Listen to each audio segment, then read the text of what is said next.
RBI ने लगातार तीसरी बार मौद्रिक नीतियों की कमेटी यानी एमपीसी की बैठक में रेपो रेट को स्थिर रखने का फैसला किया है। क्योंकि बाजार को पहले से ही इसकी उम्मीद थी तो इसका कोई पॉजिटिव असर मार्केट पर नहीं दिखा। तो दूसरी तरफ जीडीपी ग्रोथ के अनुमान में कटौती और महंगाई की तेज रफ्तार के अनुमान ने मार्केट पर दबाव बनाया। घरेलू इक्विटी बेंचमार्क इंडेक्सेस सेंसेक्स और निफ्टी 50 तो शुरुआती बढ़त गंवाते हुए लाल हो गए। ब्रॉडर लेवल पर भी दबाव दिखा, लेकिन स्मॉल कैप स्पेस में थोड़ी रौनक लौट आई। निफ्टी मिड कैप 100 करीब आधे फीसदी की बढ़त गंवाए हुए गिरावट में आ गया। वहीं निफ्टी स्मॉल कैप 100 भी आधे फीसदी की शुरुआती बढ़त गंवाते हुए पहले तो करीब आधे फीसदी फिसल गया, लेकिन फिर रिकवर होकर ये फ्लैट ग्रीन में बंद हुआ। सेक्टर वाइज पीएसयू बैंक और रियलिटी सेक्टर ने मार्केट को संभालने की कोशिश की और इनके निफ्टी इंडेक्स करीब आधा फीसदी की बढ़त के साथ बंद हुए। मेटल और आईटी सेक्टर ने मार्केट को नीचे खींच लिया। निफ्टी मेटल में 1.5% से ज्यादा की गिरावट रही तो निफ्टी आईटी में भी 1% से ज्यादा की फिसलन रही। ओवरऑल इस मिले जुले माहौल में 5 जून को बीएसई पर लिस्टेड कंपनियों का मार्केट कैप महज 14,000 करोड़ रुपए ही बढ़ा, यानी निवेशकों की दौलत में सिर्फ 14,000 करोड़ का इजाफा हुआ। घरेलू इक्विटी बेंचमार्क इंडेक्सेस की बात करें तो दिन के आखिर में 5 जून को सेंसेक्स 116.67 पॉइंट यानी 0.16% की गिरावट के साथ 74,243.34 और निफ्टी 50 भी 49.85 पॉइंट यानी कि 0.21% की फिसलन के साथ 23,366.70 पर बंद हुआ।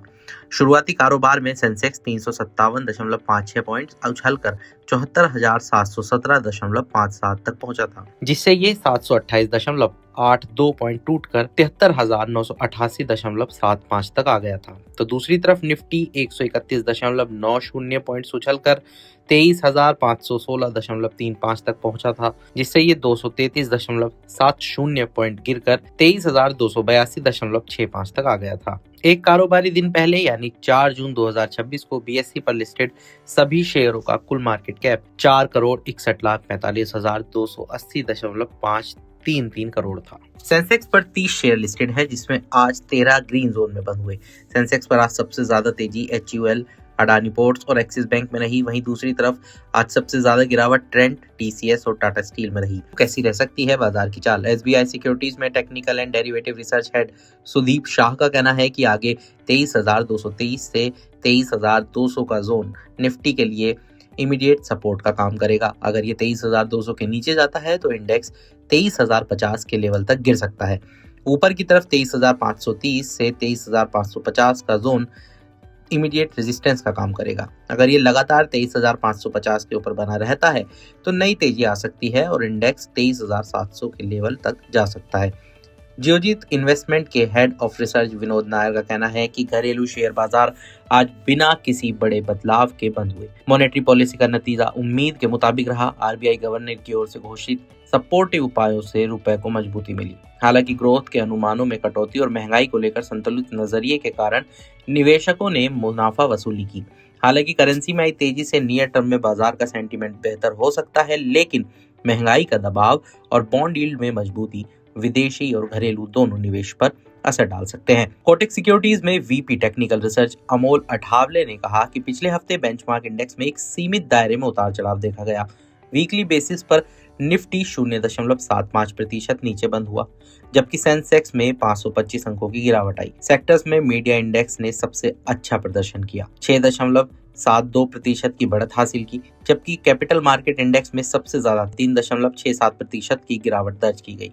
इस हफ्ते के दौरान शॉर्ट टर्म करेक्शन के बाद निफ्टी ने 23,200 के आसपास सपोर्ट लिया और वहां से वापसी की। टेक्निकल रूप से वीकली चार्ट पर एक बेयरिश कैंडल बनी है और इंडेक्स अभी भी शॉर्ट टर्म एवरेज से नीचे ट्रेड कर रहा है, जो काफी हद तक नेगेटिव संकेत है।